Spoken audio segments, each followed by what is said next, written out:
청와대가 김명수 춘천지방법원장을 신임 대법원장 후보로 지명한 것을 두고 파격 중에 파격이라는 평가가 나오고 있습니다.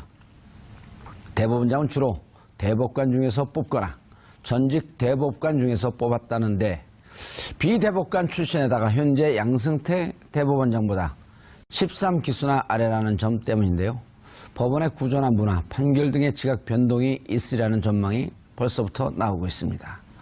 이 문제와 관련해 세 분 모시고 말씀 나눠보도록 하겠습니다. 고재열 시사인 기자 자리하셨습니다. 네, 안녕하십니까. 예.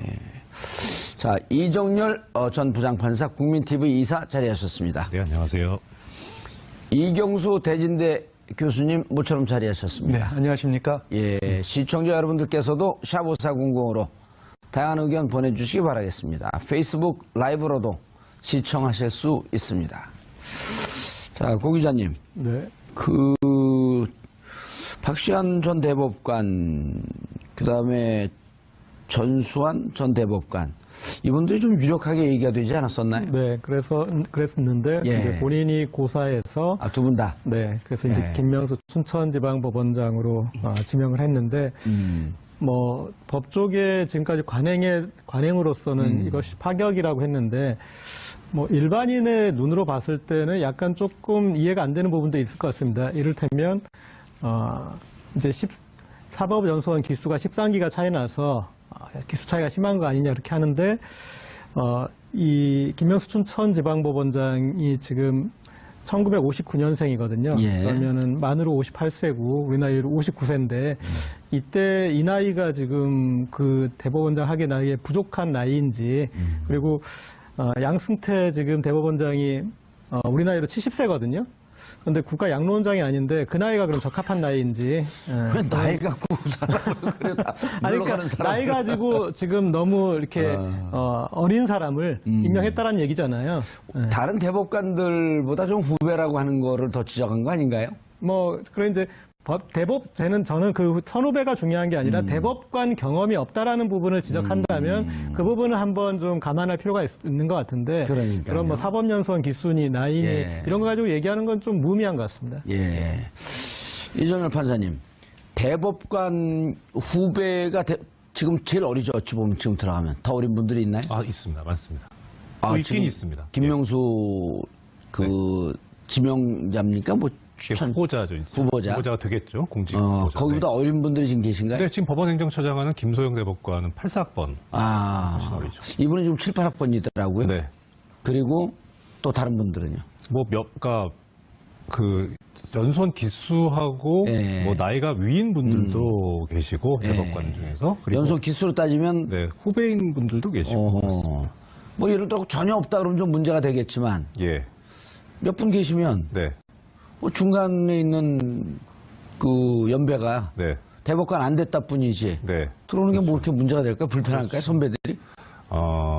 오히려 그 측면보다는 예, 뭐 때문에 지금 이게 전체적으로 이번 인사에 대해서 예. 좀 전에 고 기자님께서도 말씀하셨는데 파격이다, 기수 예. 파괴다 이렇게 얘기가 나오는데 사실 불가피한 측면이 있는 거를 좀 말씀을 드려볼까 합니다. 그래야 지금 이제 이 현재 대법원의 구조와 그 내부에서 이제 벌어질 수 있는 일들의 예측이 가능하거든요. 그러니까 박시환 대법관하고 따져보면 3기밖에 차이가 안 나요? 그렇죠. 네. 예. 그러니까 지금 대법원장 임기가 6년이거든요. 예. 저번에 이제 말씀 예. 주셨죠. 예. 지금 양승태 지금 현 대법원장이 사법연수원 2기입니다. 그러면은 그냥 사실적으로 따져보면 7, 8, 9기쯤에서 나오면 맞죠. 대법원장이 6년이니까요. 예. 근데 지금 그 기수에 적합한 인물이 전수환 전 대법관. 8기? 네. 예. 그렇죠. 그러니까 전수환 전 대법관이 대법원장 후보로 유력하게 나왔던 것도 이유가 있긴 있습니다. 그런데 이제 문제는 지금 현재 사법부도 다른 여타의 그 권력기관과 마찬가지로 이 촛불 혁명의 유산에서 어떻게 국민을 위한 사법을 이루어낼 것인가라고 하는 또 적폐청산을 어떻게 이루어낼 예. 것인가 하는 그 지금 역사적인 과업을 앞에 두고 있거든요. 그런데 전수환 대법관 같은 경우 알려지기로 상당히 본인이 고사를 했다고 하셨어요. 예, 그랬죠. 예, 그 이유는 단 하나입니다.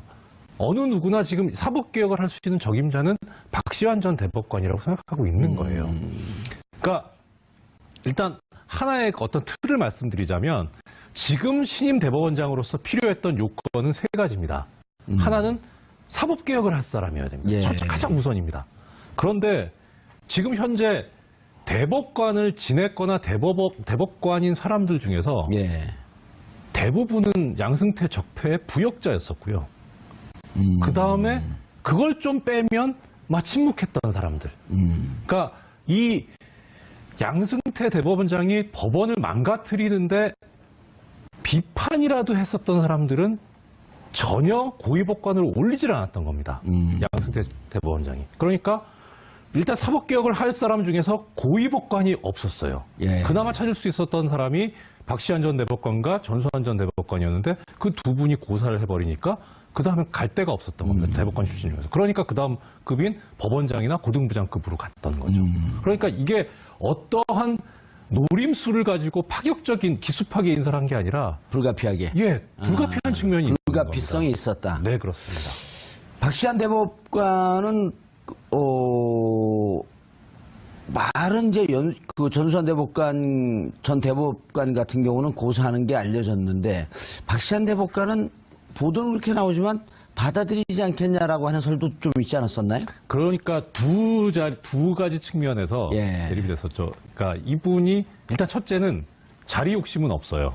그러니까 어떤 대법원장이라고 하는 자리, 명예 이거를 탐하는 분은 아닌데 그렇기 때문에 처음부터 대법원장 얘기가 예전부터 나왔었지만 예. 뭐 이제 우리 하는 농담으로 정권 바뀌면 박 대법관님이 대법원장 1순위 아닙니까? 뭐 이런 얘기를 농담으로는 했었거든요.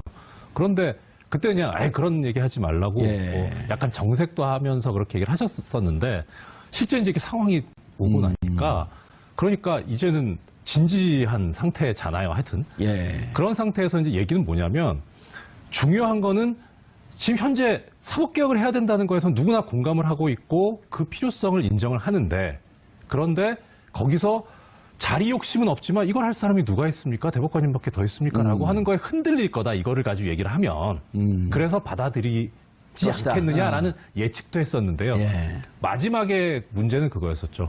그러니까 지금도 당장 김명수 현 춘천지방법원장이 대법원장 후보로 지명이 되니까 나오는 얘기가 조중동에서 바로 이념 얘기를 들고 나오지 않습니까? 그러니까 과연 사법개혁을 어떻게 할 것이며 국민을 위한 사법을 어떻게 할 것인가 여기에 논의가 집중되는 게 아니라 바로 그렇게 전혀 근거 없는 소모적인 걸 가지고 태클을 걸고 들어오거든요. 그거에서는 오히려 지금 김명수 원장조차도 그러는데 박시환 전 대법관 같은 경우는 훨씬 더 그게 심할 거다. 그러니 국민을 위한 사법을 위해서 대법원이 노력하는 그런 모습보다는 계속 이런 이념 부분에 자꾸 소모적인 논쟁을 해야 되는데 예. 그렇게 하는 거는 너무 불필요하다.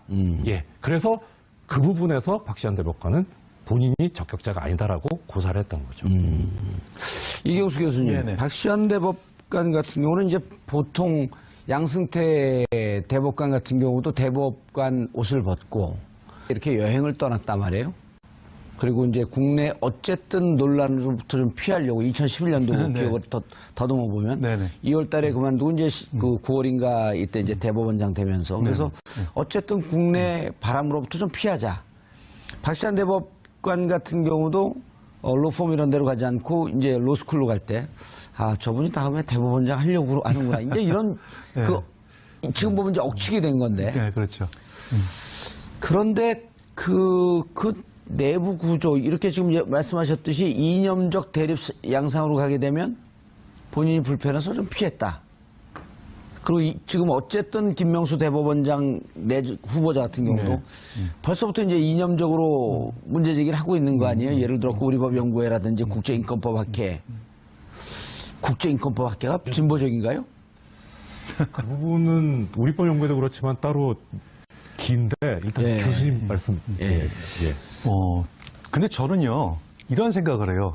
제가 이제 뭐 법 철학을 뭐 이렇게 아주 깊게 공부하지는 않았지만 어느 정도, 그쪽 연구를 해보면은 법원 판결에서 진보와 보수라고 하는 개념 자체를 그렇게 잣대를 댈 수가 없는 게 현실입니다. 예. 그건 왜냐하면은 소위 말하는 이제 진보 보수라는 개념 자체도 갖다 대는 것도 좀 어불성설이고 굳이 얘기해가지고 뭐 좌우로 나눈다 그러면은 현직 부장판사가 예를 들자면 이런 경우가 있을 거예요. 그래서 간첩이라고 잡아왔는데 간첩 아니더라. 근데 공안기관에서는 분명히 간첩 증거가 다 이렇게 있는데 왜 간첩이 아닙니까? 아니야, 이 사람은 양심수야.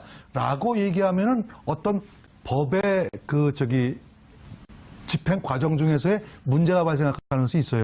근데 예를 들어가지고 성소수자라든지 그 다음에 뭐 약자라든지 이런 사람을 대변해서 이쪽을 손을 들어준 거 가지고 이념 성향이라고 재는 것은 저는 그걸 안 맞다고 생각을 해요.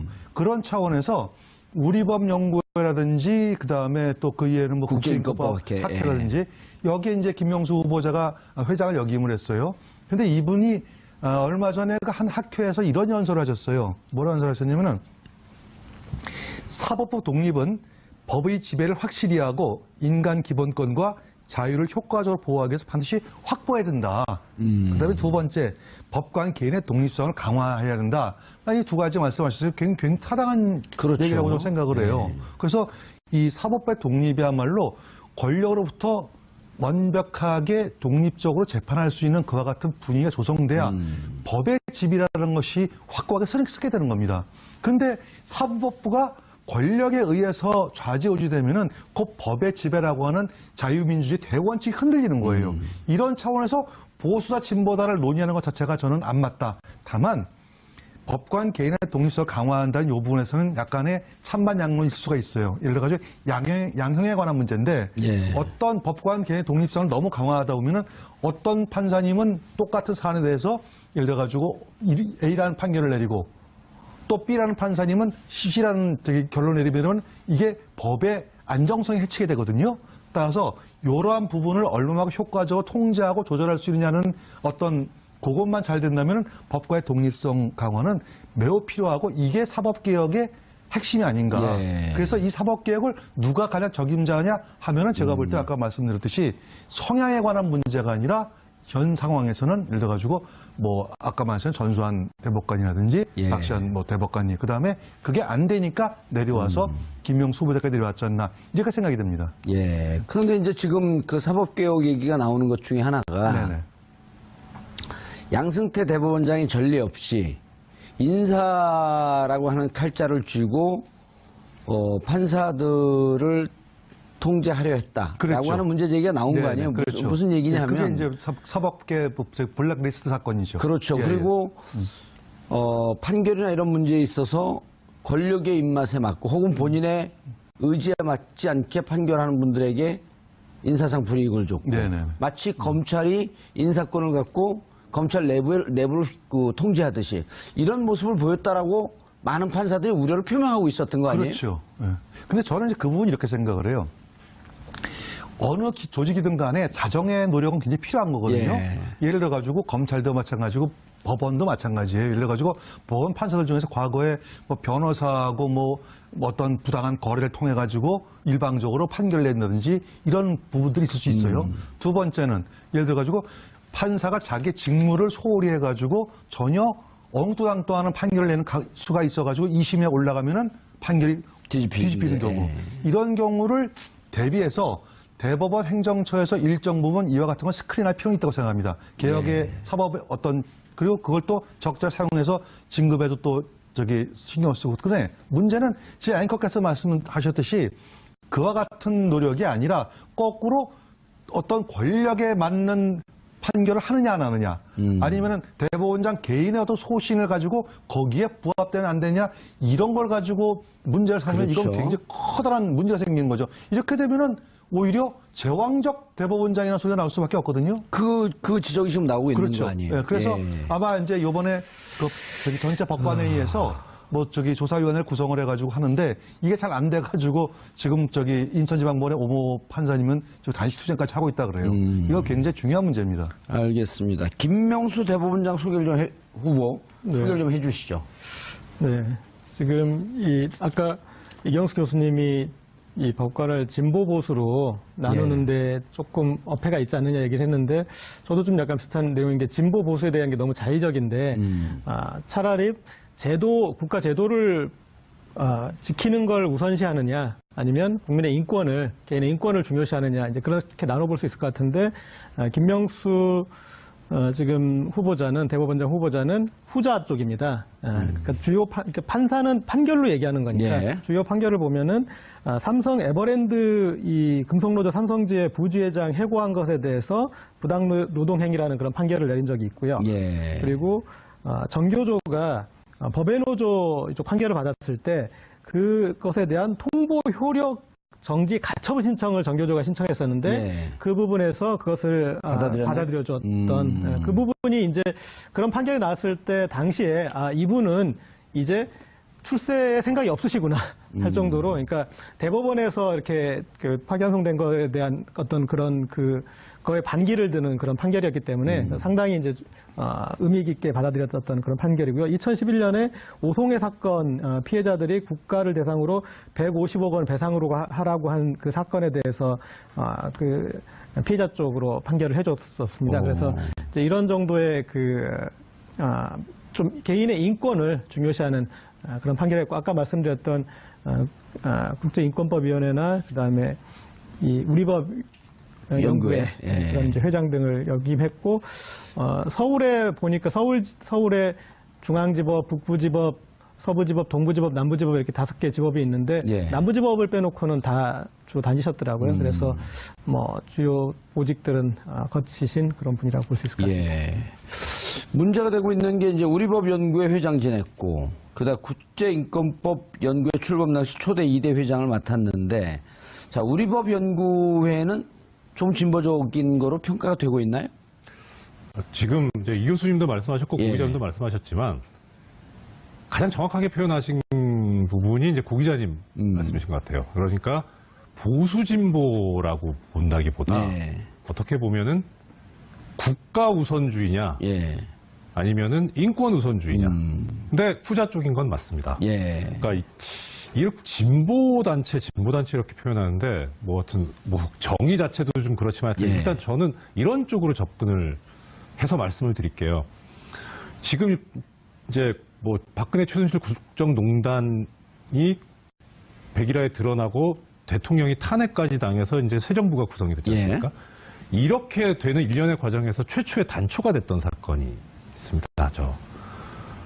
정은호 네이처 리퍼블릭 대표가 도박으로 뭐 예. 열심히 실형을 받았는데 항소심에서 빼주겠다고 수임료를 뭐 50억인가 30억인가 받았던 예. 그 여자 예. 판사 출신 변호사 얘기하는 예. 건가요? 최유정 변호사. 예, 최유정 이게 변호사. 우리법 예. 연구에 있었습니다. 상당히 진보적으로 받았네요, 돈을.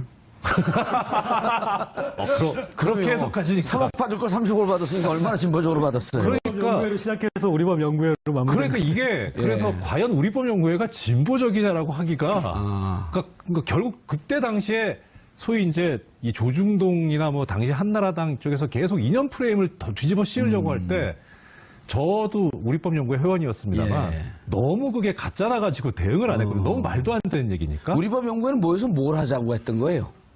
판사들 연구단체가 많고 네. 공식적으로 행정처에서 재정 지원을 받는다면서요.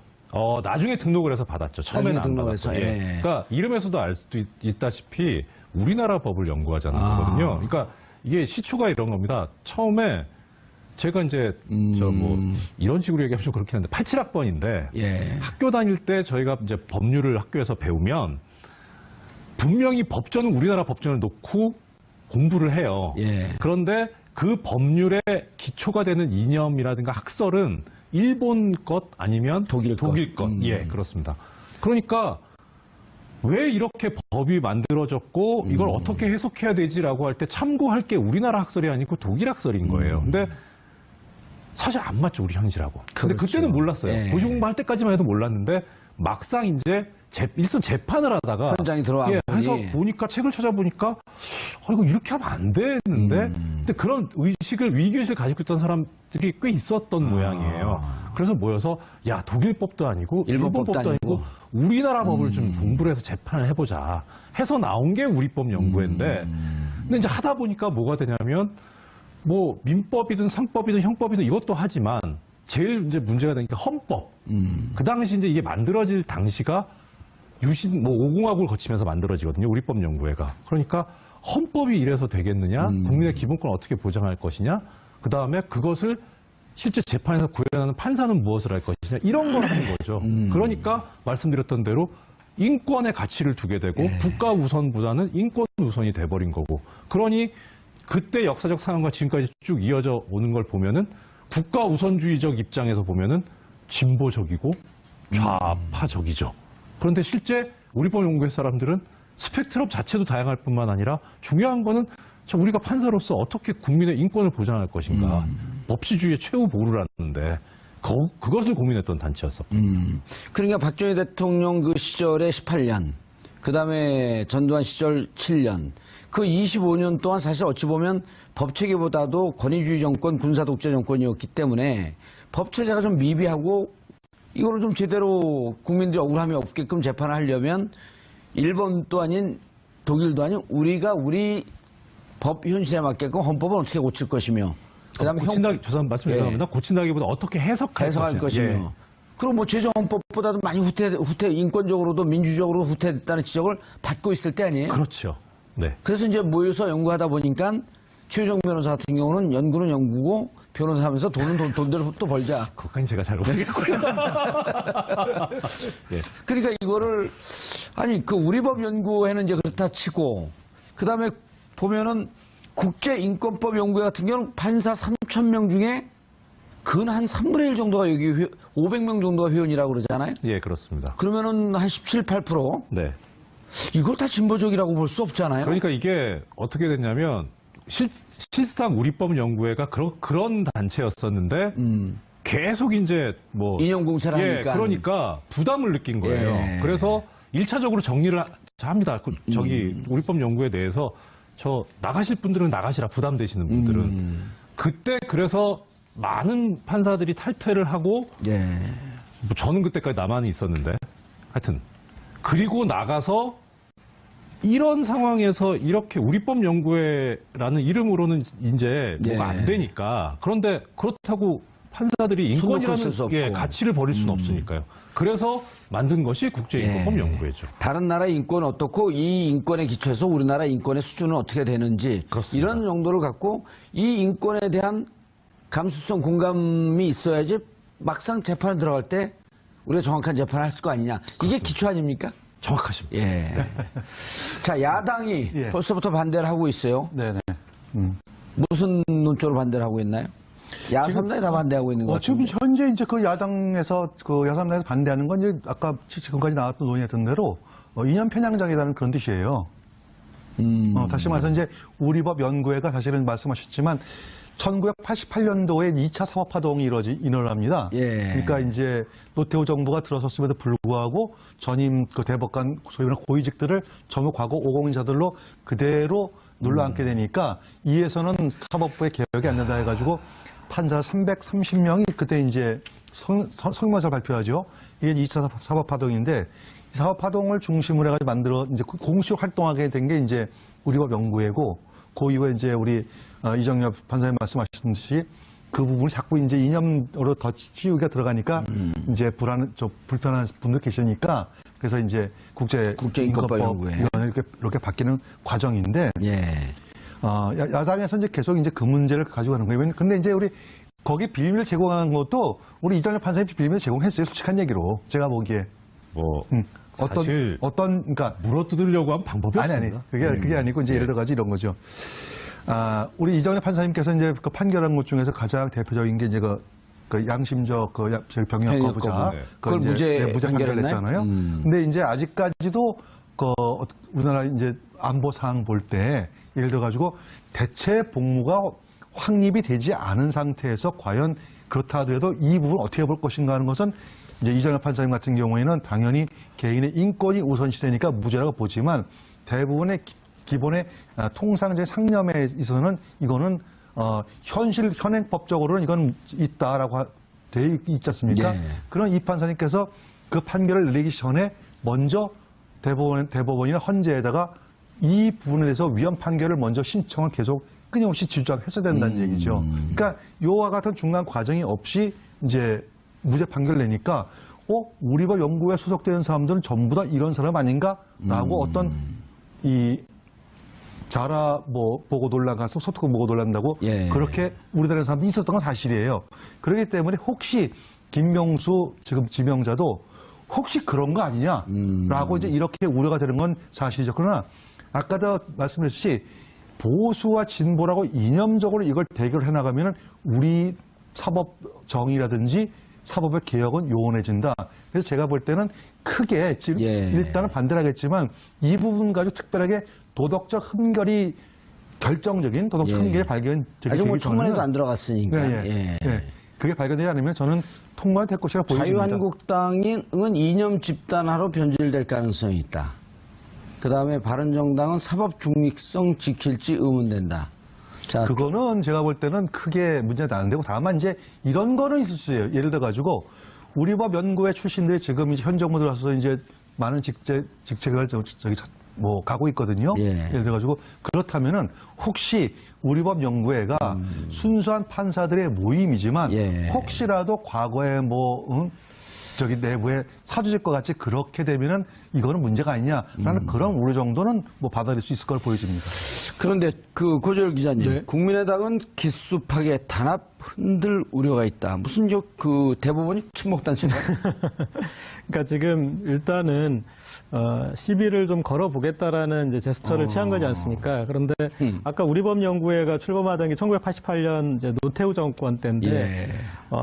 그 노태우 정권 1988년 7월에 당시 정기승 전 대법관을 대법원장으로 임명을 하다가 야당에서 반대를 해서 국회에서 동의안을 부결시켰던 사례가 있습니다. 87년도 대선 이후에 네. 김대중, 김영삼, 그 다음에 여소야대가 됐던 때죠. 하고 이제 88년도 4월에 여소야대가 이제 황색 그렇죠. 돌풍이 불면서 여소야대 정권이 네. 그 국회가 탄생이 됐죠. 그리고 그 뒤에 이제 정기승 대법원장에 대한 임명 동의가 부결된 사례가 있어서 지금 이상하게도 거의 30여 년 전 그때와 되게 비슷한 상황. 예. 그때 당시 또 그런 개혁을 하려고 했던 이제 우리법 연구회 소속 판사분이 대법원장으로 임명된 상황에서 그때와 비슷한 정치 지형이 뒤잡이네요, 일종의. 돼 있어서 예. 이제 그런 면에서 조금 우려되는 부분이 있는데 아직까지 야당이 문제 삼는 부분에서 제가 봤을 때 정말 어떤 국민들한테 큰 걱정을 만들어주고 큰 이 사람이 대법원장이 되면 위험하겠다라고 되는 부분까지는 아직은 아닌 것 같아요. 일단은 조심스럽게 우리는 네거티브하게 접근하겠다. 그 정도를 좀 보여준 것 같습니다. 국민의당 기수파계 단합 흔들 우려 있다. 국민의당 결국 반대 안 할 것 같은 느낌인데 또 얼핏 보니까. 네. 네. 자, 이제 본격적으로 청문회에 들어가면서 이것을 이념적으로 접근할 것이냐, 아니면 개인적 비리를 찾아낼 것이냐, 혹은 비리가 있냐, 이제 이런 문제로 접근이 될 것 같은데, 현재로서는 그냥 좀 추상적으로 반대하는 것 같아요, 야3당이. 네, 그렇죠. 예. 일단 현직 법관이기 때문에 사실 비리나 도덕성을 찾기가 쉽지는 않을 겁니다. 그게 있다면 그것 자체로 판사로서 계속 재직하기가 어려웠을 그렇죠. 테니까요. 그리고 31년 5개월간 법관 생활을 했어요. 네, 그렇습니다. 무척 오래 했네요. 26, 7살 때 이제 사법고시를 패스한 거로 보이는데. 지금 야당 입장에서는 사실 저희 쪽에서 보면 이렇습니다. 금 잡으려면 한두 푼도 없겠죠. 그렇죠. 근데 국민의당은 기수파계 단합 흔들 우려가 있다라고 하는 게 아까 이제 그래서 미리 말씀드렸던 것이 기수파계라고 하는 게 이게 일부러 그런 게 아니라 하다 보니 이렇게 됐다. 예. 그 측면을 이제 말씀을 드렸던 거고요. 아니, 그리고 덧붙여서 예. 기수 파괴나 사법부도 그렇고 검찰도 그렇고 기수라고 하는 것은 국민들이 많이 동의하지 않는 그들만의 논리가 될 수 있잖아요. 예, 그렇습니다. 그럼 왜 반드시 기수별로 해야 됩니까? 그렇죠. 유능한 사람이면은 그럼 예를 들었고 대통령은 모든 국민보다 나이가 많아야 되나요? 연공서열로 하게 되면? 예. 그러니까 저보고 이렇게 나이 가지고 하지 말라고 하셨다면서 결론이 그쪽으로 가시네요. 그러니까요. 나 갖고 하지 말라는 얘기예요, 지금. 그런 얘기가 아니라. 제 얘기도 그거였어요. 예, 그러니까 지금 이제 국민의당의 이 비판의 논지는 그렇게 중요해 보이진 않은데 문제는 이제 자유한국당하고 바른정당이거든요. 예. 얼핏 들을 때는 이렇게 들렸습니다. 처음에는 자기들이 만들었던 대통령이 지명했던 대법원장이 이념 편향적이었고 중립적이지 못했었거든요. 자백을 한 거예요? 예, 그거 같아요. 자기들이 그래 놓으니까 문재인 정부도 그러지 않겠느냐. 아하. 그래서 이런 사고는 도대체 어디서 나오는 걸까? 그러니까 가장 아까 뭐 이 교수님께서 우려를 약간 말씀해 주셨는데 저도 저는 이제 지금 현직 판사가 아니어서 우리법연구회 회원의 자격이 없습니다만은 진짜 우리법연구회 회원들 지금 인권법 연구에도 그럴 겁니다. 만약에 어떠한 사조직화돼서 대법원장이 자기의 인사를 꽂으려고 한다. 여기에 가장 먼저 반기를 들 사람들입니다. 그 사람들이. 그러니까 저기 본인들 걱정하시고 김명수 지명제에서 이런 걱정은 안 하셨으면 좋겠다. 너무 시간 낭비다. 이런 말씀드립니다. 여당의 한 대표인가요? 의원은 우리법연구회가 사법부의 하나회다? 예. 라고까지 극한 말을 했어요. 저도 그거 보고 제가 정말 이렇게 그럼 예를 들어 드릴게요. 이 하나회라는 얘기가 나온 게 언제냐면 참여정부 때였었거든요. 예. 그 하나회였다면 소위 잘 나간다는 판사들이 가는 데가 법원행정처, 재판연구관, 아하. 사법연수원 교수, 그다음에 서울중앙지법 영장전담 판사 이런 자리거든요. 예. 저는 왜 그런 데 하나도 못 갔을까요? 실력이 없어서 그러지 않았을까? 그렇겠죠. 실력이 없어. 근데 실력이 없는 사람도 꽂아 넣는 게 하나회잖아요. 그러니까요. 이경수 교수님, 저는 정말 참 이해가 안 됐던 게 이명박근혜 정권이 이제 9년이란 말이에요. 그리고 대법관이 6년인데 이런 것은 좀 있었던 것 같아요. 전임 김대중 노무현 대통령 때도 보게 되면 아무래도 대법관들에도 이념적 성향이 어느 쪽으로 판결을 하는 걸 보면 좀 어느 쪽으로 우호적으로 보인다라고 하는 성향이 없을 수는 없거든요. 네, 있어요. 근데 이제 그때도 보면 그럼 진보 정권이기 때문에 대법관 13명을 14명이죠, 총. 14명을 다 진보적 성향으로 임명하지 않았거든요. 그렇죠. 일정하게 우리 사회의 구성에 따라서 한 5대5나 4대6 정도로 보수 진보를 섞어놨는데 지난 9년을 보면 정말 누가 진보적인 판결을 한 분이지 하는 걸 눈 씻고 찾아볼 수 없을 정도로 보수 일색으로 깔았단 말이에요. 그럴 때 많이 문제 제기들 했잖아요. 왜냐하면 사회가 한쪽으로 기운다 이렇게 되면 사회의 전체적인 성향을 반영했어도 3분의 1 정도는 진보적 판결을 했던 분이 들어가야 된다. 이런 문제 제기를 했었단 말이에요. 그렇죠. 근데 지금 와갖고 지금 이정열 판사가 지적했듯이 우리는 아주 이렇게 이념적으로 편향되게 했었습니다. 당신들 하지 마십시오. 이런 얘기로 들린다고 지적을 해도 할 얘기가 없는 거 아니에요? 그렇죠. 그래서 너무 우리 사회가 지금 이제 예를 들어 가지고 정치를 가지고 모든 사회를 다 재단하면 안 돼요. 정치는 정치 영역에서 싸우라는 거예요. 예. 얼마든지 권력 정당이라는 것이 정권 잡기 위한 도구니까. 근데 그걸 가지고 사회 모든 것을 재단하게 되면은 이념 투쟁이 돼버리고 이렇게 되면은 국가 자체의 존립에 굉장히 커다란 문제를 자꾸 제기하게 됩니다. 다만 이제 국민의당에서 우려하듯이 기습하게 근데 그거는 잘못된 관행을 고치면 되는 거예요. 예. 예를 들어 가지고 후배가 장이 된다 하더라도 선배는 다 물러나라 이런 잘못된 관행은 버리고 후배가 되더라도 박수를 쳐주고 거기서 같이 연구를 해야 되고 대법원장도 대법관 중에 한 명입니다. 예, 엄밀하게 따지면은. 그러니까, 그렇죠. 예, 그걸 가지고 자꾸 이상하게 원장이 됐으니까 나머지 대법관들 선배들 다 나가라. 이와 같은 잘못된 관행을 고치면은 그 안정성이라든지 그런 것들은 해결될 수 있는 문제고. 예. 다만 예를 들어 가지고 이분이 대법관이 출신이 아니기 때문에 대법관 출신이 아니기 때문에 예를 들어 가지고 뿌리 깊은 그 사법부의 어떤 서열 의식 이것들을 어떻게 뛰어넘을 수 있을까? 어떻게 극복해 나가고 이 사람들을 이끌어갈 수 있는 리더십 발휘할 수 있을 것인가 그 부분만 잘 연구하시면은 제가 볼 때는 아주 신의 한 수인 것 같아요. 예. 이거 가지고 문제 삼으면 제가 볼 때 그게 오히려 문제다. 예. 이렇게 보여집니다. 알겠습니다. 그런데 이정열 판사님, 후배가 들어왔기 때문에 창피해서 못하겠다, 못해먹겠다 대법관도 사표 내는 사람이 있을까요? 아마 없을 겁니다. 그러니까 이게 그럼 기수도 아무 의미가 없네요. 그렇죠. 그러니까 이게 예전에는 그런 문화가 있었어요. 예. 그런데 그것이 깨진 것이 김영란 대법관이 이제 대법관 되실 때 예. 그때 다들 뭐라고 했냐면 그때 사실 좀 놀라긴 했었어요. 왜냐하면 그 노무현 대통령 때 했던 그렇죠. 거죠. 예. 그때 김영란 전 대법관 같은 경우에는 보통 그때 대법관이 되면 법원장 중에서 됐었거든요. 그런데 당시에 김영란 전 대법관은 대전고등법원 부장판사였었는데 고등법원 부장판사 중에서도 이런 대전, 광주, 부산 뭐 이쪽이 지역법관이 아닌 이상 고등법원 부장판사가 된 지 얼마 안 된 분인 거예요. 그러니까 되게 상판이 아닌 경우에는. 그렇죠. 그러니까 경력이 그렇게 대법관이 되게 판사 경력이 그렇게 많지 않은 상대적으로. 예. 그러니까 그 당시에 다들 놀랬을 뿐만 아니라 고민들을 한 거예요. 자, 이제 특히 법원장급에서. 예. 그러니까 근데 그때 이제 얘기는 뭐 이렇게 말씀드리면 그렇습니다. 그때 분위기였으니까 말씀드릴게요. 이러다 말겠지. 5년 하다 말겠지. 예. 그래서 이제 안 나갔죠.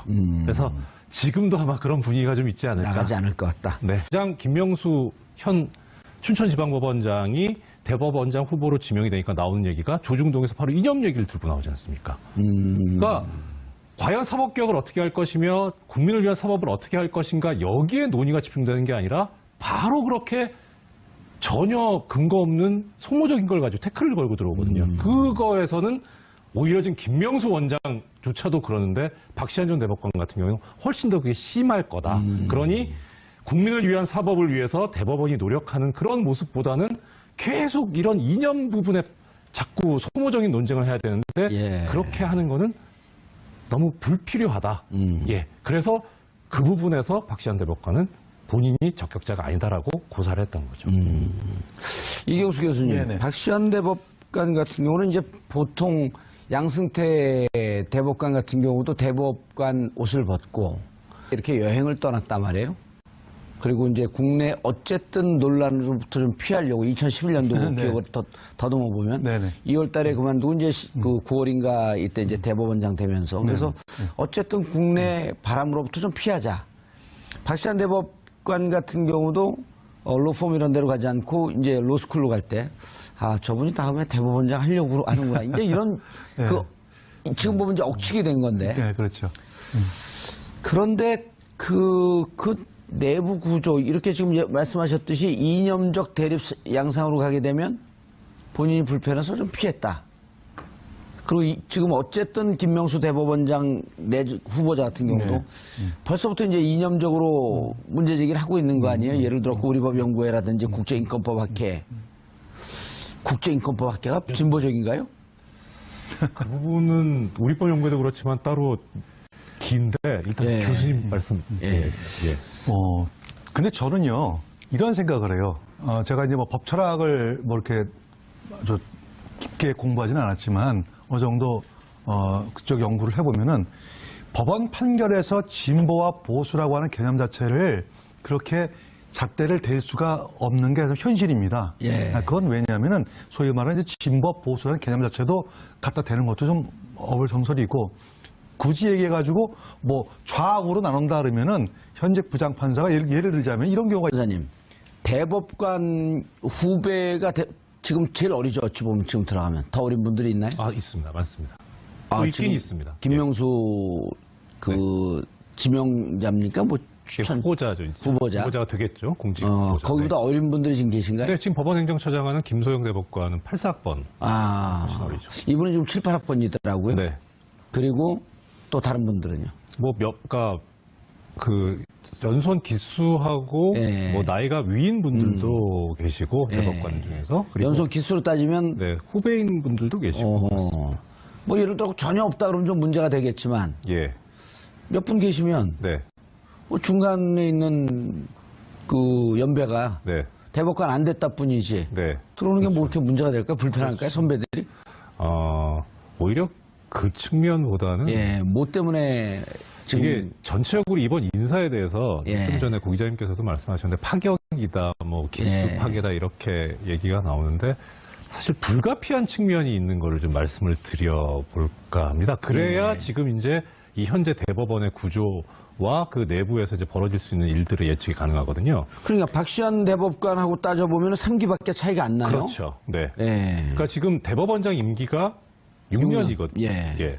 저번에 이제 말씀 예. 주셨죠. 예. 지금 양승태 지금 현 대법원장이 사법연수원 2기입니다. 그러면은 그냥 사실적으로 따져보면 7, 8, 9기쯤에서 나오면 맞죠. 대법원장이 6년이니까요. 근데 지금 그 기수에 적합한 인물이 전수환 전 대법관. 8기. 네. 그렇죠. 그러니까 전수환 전 대법관이 대법원장 후보로 유력하게 나왔던 것도 이유가 있긴 있습니다.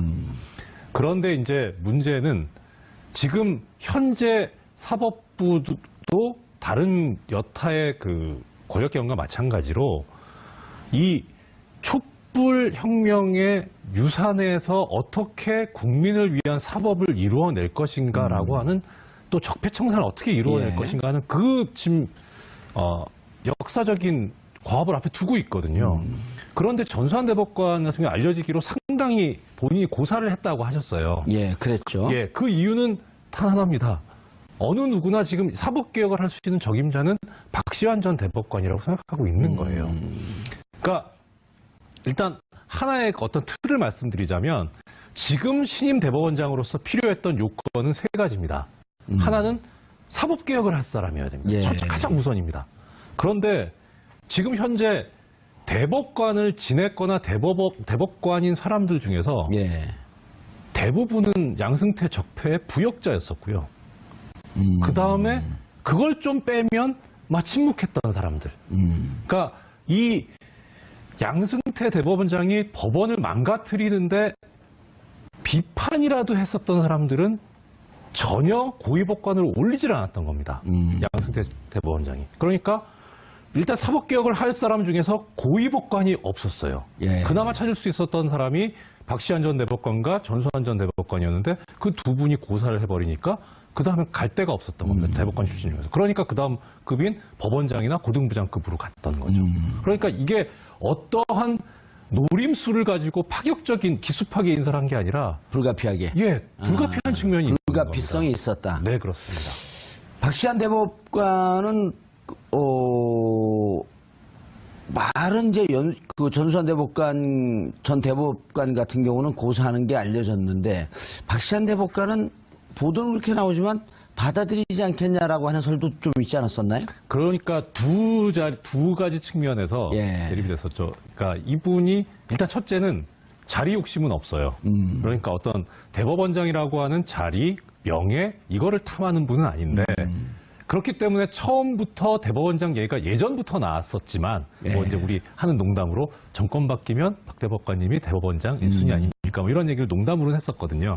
그런데 그때 그냥 그런 얘기 하지 말라고 뭐 약간 정색도 하면서 그렇게 얘기를 하셨었는데 실제 이제 이렇게 상황이 오고 나니까 그러니까 이제는 진지한 상태잖아요. 하여튼 그런 상태에서 이제 얘기는 뭐냐면 중요한 거는 지금 현재 사법개혁을 해야 된다는 거에서 누구나 공감을 하고 있고 그 필요성을 인정을 하는데 그런데 거기서 자리 욕심은 없지만 이걸 할 사람이 누가 있습니까? 대법관님밖에 더 있습니까? 라고 하는 거에 흔들릴 거다. 이거를 가지고 얘기를 하면 그래서 받아들이지 그렇다. 않겠느냐라는 예측도 했었는데요. 마지막에 문제는 그거였었죠. 그러니까 지금도 있을 거예요. 그래서 간첩이라고 잡아왔는데 간첩 아니더라. 근데 공안기관에서는 분명히 간첩 증거가 다 이렇게 있는데 왜 간첩이 아닙니까? 아니야, 이 사람은 양심수야. 라고 얘기하면은 어떤 법의 집행 과정 중에서의 문제가 발생할 가능성이 있어요.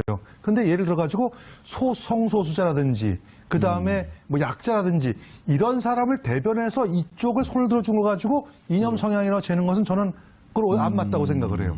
그런 차원에서 우리법 연구회라든지 그 다음에 또 그 이해는 국제인권법 학회라든지 여기에 이제 김명수 후보자가 회장을 역임을 했어요. 근데 이분이 얼마 전에 한 학회에서 이런 연설을 하셨어요. 뭐라는 연설을 하셨냐면은 사법부 독립은 법의 지배를 확실히 하고 인간 기본권과 자유를 효과적으로 보호하기 위해서 반드시 확보해야 된다. 그다음에 두 번째, 법관 개인의 독립성을 강화해야 된다. 이 두 가지 말씀하셨어요. 굉장히 타당한 얘기라고 저는 생각을 해요. 그래서 이 사법부의 독립이야말로 권력으로부터 완벽하게 독립적으로 재판할 수 있는 그와 같은 분위기가 조성돼야 법의 집이라는 것이 확고하게 서게 되는 겁니다. 그런데 사법부가 권력에 의해서 좌지우지되면은 그 법의 지배라고 하는 자유민주주의 대원칙이 흔들리는 거예요. 이런 차원에서 보수다 진보다를 논의하는 것 자체가 저는 안 맞다. 다만 법관 개인의 독립성을 강화한다는 이 부분에서는 약간의 찬반양론일 수가 있어요. 예를 들어 가지고 양형에 관한 문제인데 예. 어떤 법관 개인의 독립성을 너무 강화하다 보면은 어떤 판사님은 똑같은 사안에 대해서 예를 들어 가지고 A라는 판결을 내리고 또 B라는 판사님은 C라는 결론을 내리면 이게 법의 안정성이 해치게 되거든요.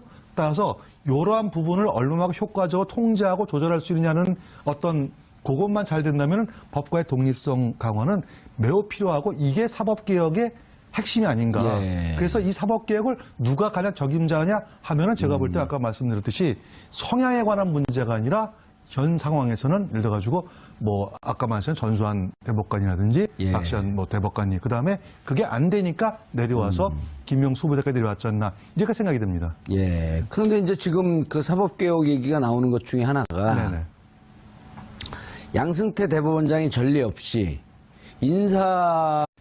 청와대가 김명수 춘천지방법원장을 신임 대법원장 후보로 지명한 것을 두고 파격 중에 파격이라는 평가가 나오고 있습니다. 대법원장은 주로 대법관 중에서 뽑거나 전직 대법관 중에서 뽑았다는데 비대법관 출신에다가 현재 양승태 대법원장보다 13기수나 아래라는 점 때문인데요. 법원의 구조나 문화, 판결 등의 지각 변동이 있으리라는 전망이 벌써부터 나오고 있습니다. 이 문제와 관련해 세 분 모시고 말씀 나눠보도록 하겠습니다. 고재열 시사인 기자 자리하셨습니다. 네, 안녕하십니까. 예. 자, 이정열 전 부장판사 국민TV 이사 자리하셨습니다. 네, 안녕하세요. 이경수 대진대 교수님 모처럼 자리하셨습니다. 네, 안녕하십니까? 예, 시청자 여러분들께서도 샵5400으로 다양한 의견 보내주시기 바라겠습니다. 페이스북 라이브로도 시청하실 수 있습니다. 자, 고 기자님. 네. 박시환 전 대법관, 그 다음에 전수환 전 대법관, 이분들이 좀 유력하게 얘기가 되지 않았었나요? 네, 그랬었는데 예. 이제 본인이 고사해서 두 분 다. 네, 그래서 이제 예. 김명수 춘천지방법원장으로 지명을 했는데 뭐 법조계 지금까지 관행으로서는 이것이 파격이라고 했는데 뭐 일반인의 눈으로 봤을 때는 약간 조금 이해가 안 되는 부분도 있을 것 같습니다. 이를테면 이제 사법연수원 기수가 13기가 차이 나서 기수 차이가 심한 거 아니냐 이렇게 하는데 이 김명수 춘천지방법원장이 지금 1959년생이거든요. 예. 그러면은 만으로 58세고 우리 나이로 59세인데 이때 이 나이가 지금 그 대법원장 하기 나이에 부족한 나이인지 그리고 양승태 지금 대법원장이 우리 나이로 70세거든요. 그런데 국가 양로원장이 아닌데 그 나이가 그럼 적합한 나이인지. 왜 나이 갖고 사람을 그래 다 아니, 물러가는 그러니까 사람. 나이 가지고 지금 너무 이렇게 어린 사람을 임명했다라는 얘기잖아요. 네. 다른 대법관들보다 좀 후배라고 하는 거를 더 지적한 거 아닌가요? 뭐 그래 이제 저는 그 선후배가 중요한 게 아니라 대법관 경험이 없다라는 부분을 지적한다면 그 부분을 한번 좀 감안할 필요가 있는 것 같은데 그러니까요. 그런 뭐 사법연수원 기수니 나이니 예. 이런 거 가지고 얘기하는 건 좀 무의미한 것 같습니다. 예. 이정열